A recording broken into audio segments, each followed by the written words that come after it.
video, we will cover one example practice with tricks for sentence rearrangement and two another rearrangement passages based on 7th January, the Hindu editorial. Okay, so let's start with example. Here, given a four different lines based on India's diversity, its culture, and various languages. So, sentence says India is a land of diversity with many different cultures, languages, and religions. Bharat एक विविध भूमियों वाला देश है जहाँ बहुत से अलग अलग कल्चर, भाषाएं और धर्म हैं. B, this diversity is reflected in the country's festivals, customs and foods. यह विविधता देश की विभिन्न फेस्टिवल्स, कस्टम्स और फूड्स में देखी जा सकती है. रिफ्लेक्ट करती है प्रतिबिंब. सी, यह एक it is one of the most unique aspects of the nation. यह राष्ट्र का एक मोस्ट यूनिक एस्पेक्ट यानी कि फीचर कह सकते हैं हम या कैरेक्टर कह सकते हैं. The people of India take pride in their cultural heritage and celebrate this diversity through various means. Bharat के लोग इस कल्चरल हेरिटेज को पर काफ़ी गर्व करते हैं और इसे इस विविधता को बहुत से तरीक़ों से सेलिब्रेट करते हैं. इसके को देखते हैं कैसे करना है. तो इंडिया का जो पहला हम फाइंड करेंगे स्टार्टिंग सेंटेंस. तो स्टार्टिंग हमें कहाँ से मिल रही, कंट्री से मिल रही है जो कि इंडिया है.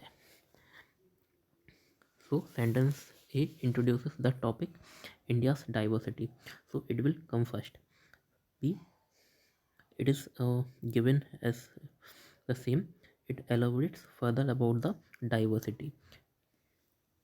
So B would be the second sentence, as it is saying the diversity is reflected in various cultures and various festivals, customs and foods.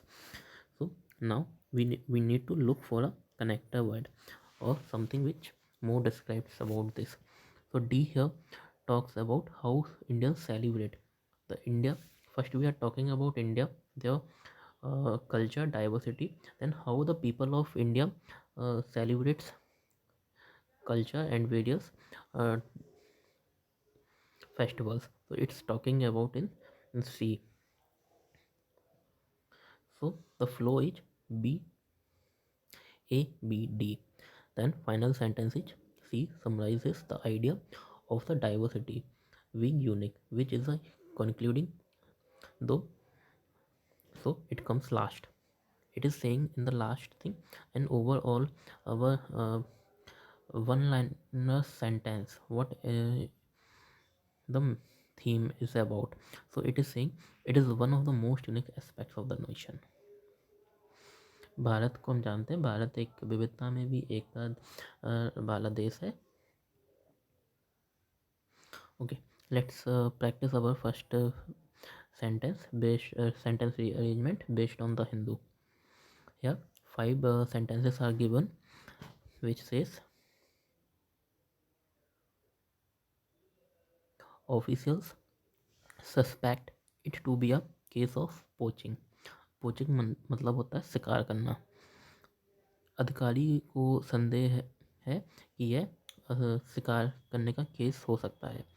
B, the carcass of a tigress was found in Pench tiger reserve in Madhya Pradesh, Seoni district. ये CARCASS लिखा है, इसको carcass ना पढ़ के काकस पढ़ते हैं. इसका मतलब होता है कॉप्स यानी कि मृत शरीर. कॉप्स और काकस में डिफरेंस होता है. कॉप्स का हम यूज़ करते हैं ह्यूमन डेड बॉडी के लिए एंड काकस, कैरियन, ये जो बर्ड दोनों बर्ड्स हैं इनका यूज करते हैं हम रिमेनिंग्स जो बचती हैं टाइगर्स के एनिमल्स या फिर किसी फर्नीचर्स लाइक के, तो उसके लिए हम फर्नीचर्स का कोई दी लगने के बाद बचता है तो उसमें कैरियन का यूज करते हैं। एंड एनिमल्स रिमेन्स हैं या डेड बॉडी, उसके लिए मोस्टली काकस का यूज करते हैं। तो the carcass of a tigress was found in Pench tiger reserve. इसमें डिटेल में बता रहे हैं सेंटेंस भी, तो आई थिंक ये फर्स्ट होगा। C the tigress died due to electrocution near Jirewada village and Mowgli sanctuary. Efforts are being made to arrest unidentified poachers. E. The carcass, 24 to 36 hours old, was found in the Kurai area of the reserve. तो जो ई कह रहा है जो dead body है वो 24 से 36 घंटे पहले मिली है कुराई एरिया रिजर्व में। Okay, so B is the first sentence we can identify. It's talking about the dead body किसकी मिली है, ये टाइगर की है। एंड कहाँ मिली है, ये मध्य प्रदेश में के पैंच टाइगर रिजर्व जो कि सोनी में है। सेकंड इसका हो जाएगा ये ई, कितनी पुरानी है ये। Okay, let's see it's description. So the correct order is B A E C D. The carcass of a tigress was found in the Panch Tiger Reserve in Madhya Pradesh. A will follow it, expressing as it is explaining the suspicion raised by the officials regarding the cause of death. इसकी जो death carcass है ये कैसे मिला, ये question बन रहा है। तो ये ए आया, और इसका जो डाउट क्या है, एग्जैक्ट रिजल्ट क्या, हम जो रिजल्ट लगा रहे हैं वो क्या एक्सपेक्ट कर मिला है हमें। ये मिला है कि जो कार्कस है वो 24 से 36 घंटा पुराना है। Offering additional details are offered in E, so it will be our third sentence. It says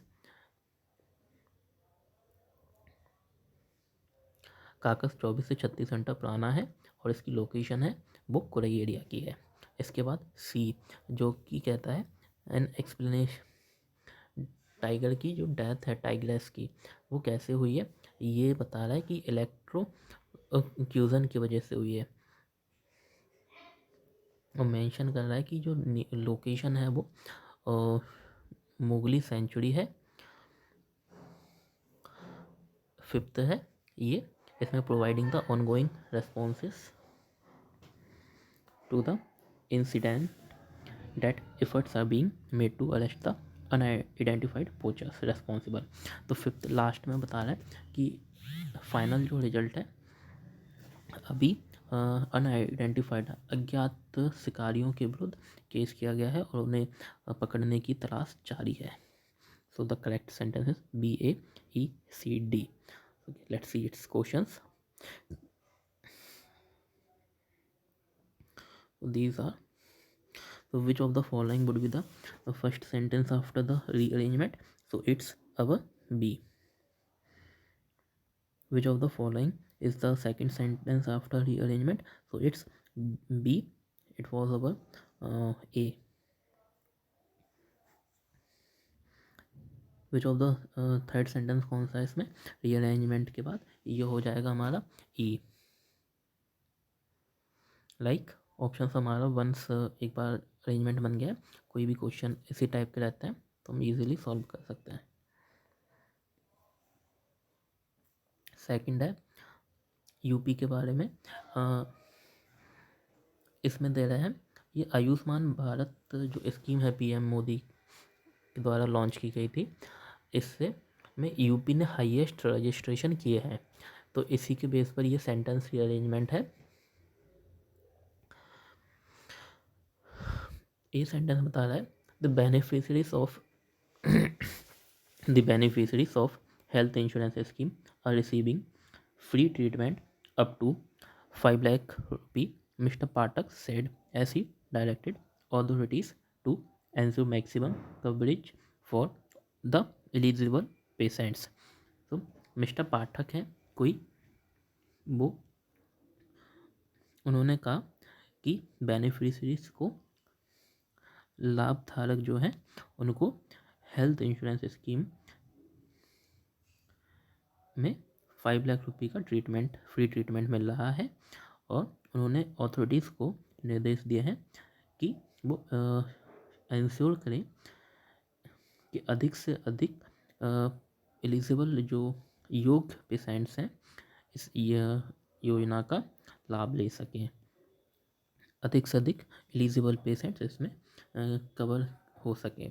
Uttar Pradesh has achieved the highest number of hospitals registrations in the country under the Ayushman Bharat प्रधानमंत्री Jan Arogya Yojana, both at the government and private hospitals, Deputy Chief Minister Brajesh Pathak said।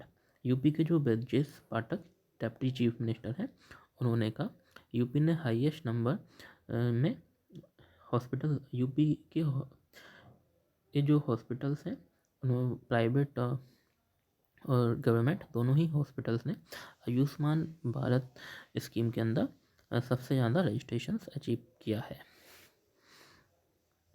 Third में mister Pathak also highlighted that these efforts would contribute to expanding access to health care for masses.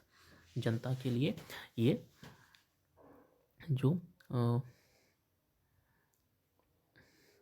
जो efforts हैं, प्रयास हैं, ये प्रयासों को highlight कर रहे हैं कि ये जो प्रयास इनका रहा है स्कीम में ज़्यादा से ज़्यादा लोगों को कवर करे, ये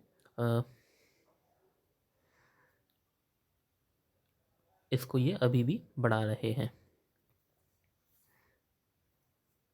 the state बोस्ट्स a total of 5,834 hospitals operating under the Ayushman Bharat scheme, of which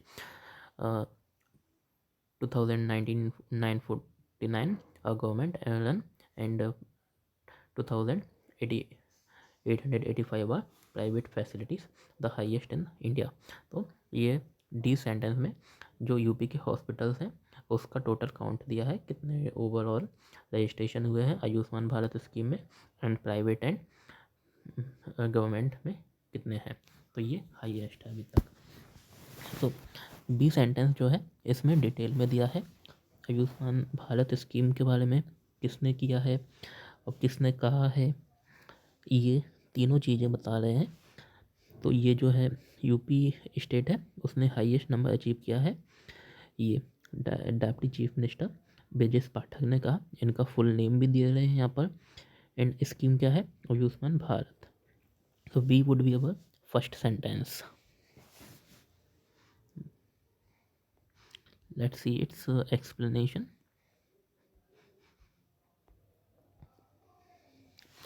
So B introduces the main topic stating and UP's achievement in hospital registration. So it is our first sentence, then followed by A, which elaborates on the benefits of the health insurance scheme, detailing the free treatment provided and Mr. Pathak's directive to ensure maximum coverage। तो B के बाद ए हमारा follow होगा जिसमें mister पाठक के द्वारा maximum health insurance को cover किए जाने के लिए कहा गया है योग्य लाभधारकों के लिए। देन डी जिसमें हॉस्पिटल का स्पेसिफिक डेटा दिया है, एंड सी हमारा कंक्लूडिंग सेंटेंस है जो मिस्टर पाठक का जो ओवरऑल पर्सपेक्टिव है उसके बारे में बताया है। So final correct order is BADC।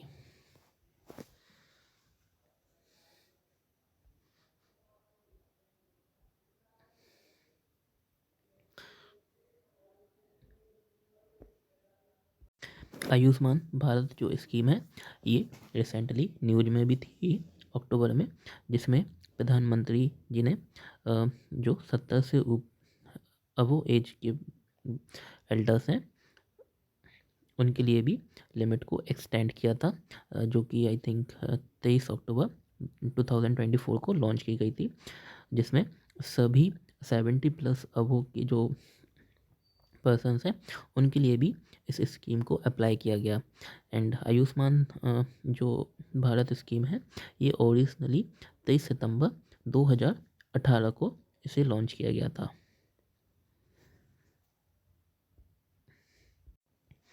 Thanks and subscribe our channel